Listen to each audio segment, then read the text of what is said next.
किसी भी पौधे की ग्रोथ में सनलाइट और एरेशन का बहुत बड़ा रोल होता है। आज की वीडियो इसी के बारे में होगी। स्वागत है आपका अर्वन एकेडमी की गार्डनिंग 101 सीरीज़ में और आज का टॉपिक है sunlight and aeration.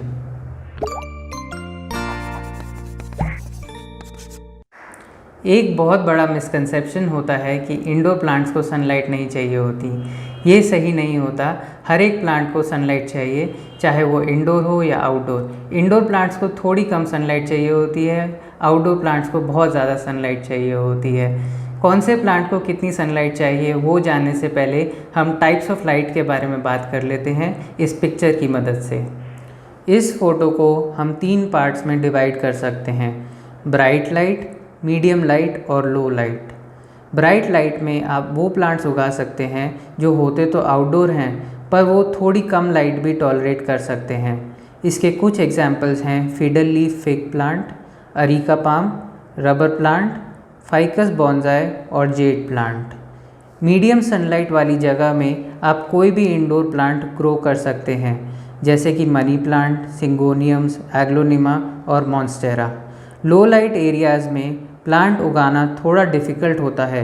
In areas में हम सिर्फ वो प्लांट उगा सकते हैं जो बहुत एक्सट्रीम कंडीशंस टॉलरेट कर सकते हैं। इनके कुछ एग्जांपल्स हैं जीजी प्लांट, स्नेक प्लांट और पीस लिली प्लांट। हमारे घर के डिफरेंट कॉर्नर्स में किस तरह की लाइट आती है वो समझना बहुत ही ज़रूरी होता है। उसी के बेसिस पे हम प्लांट सिलेक्शन कर सकते हैं।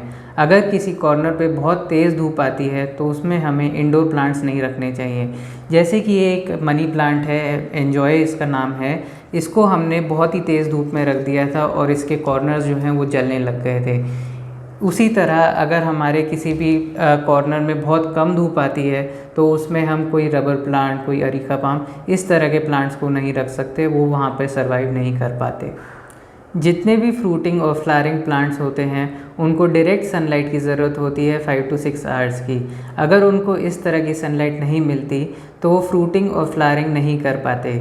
एक और चीज़ जो हमें ध्यान रखनी होती है वो होता है गर्मियों में हमारे प्लांट्स को धूप से बचाना। जब भी टेम्परेचर 35 डिग्री से ज़्यादा हो जाते हैं तब जितने भी हमारे आउटडोर प्लांट्स होते हैं उनको हमें तेज़ डायरेक्ट धूप से बचाना होता है। उसका सबसे सिंपल तरीका होता है एक ग्रीन नेट का इस्तेमाल करना और उस ग्रीन नेट से अपने जितने भी प्लांट्स हैं उनको कवर कर देना।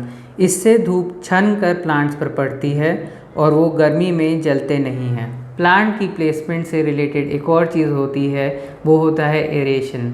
जिस तरह हमें किसी बंद कमरे में सफोकेशन फील होती है उसी तरह प्लांट्स को भी हम ज़्यादा टाइम के लिए किसी बंद कमरे में नहीं रख सकते। इसीलिए जब भी आप किसी प्लांट को कहीं पर प्लेस करें उसमें आपको ये इंश्योर करना होता है कि उस रूम में 2 या 3 खिड़कियां हों जिससे फ्रेश एयर उस रूम में आते रहे। अगर हम प्लांट्स को किसी ऐसे कमरे में रखते हैं जहां एयर सर्कुलेशन नहीं होती तो वो धीरे धीरे करके मरने लगते हैं। गार्डनिंग 101 सीरीज़ में हमने अब तक जाना कि एक अच्छी सॉइल को कैसे प्रिपेयर करते हैं, प्लांट्स को वाटर ठीक से कैसे देते हैं और सनलाइट और एरेशन के बारे में थोड़ा बहुत हमने जाना। हमारी नेक्स्ट वीडियो में हम जानेंगे कि प्लांट के लिए एक सही कंटेनर को हम कैसे सेलेक्ट कर सकते हैं। इस वीडियो को देखने के लिए thank you so much and stay tuned to Arvan academy.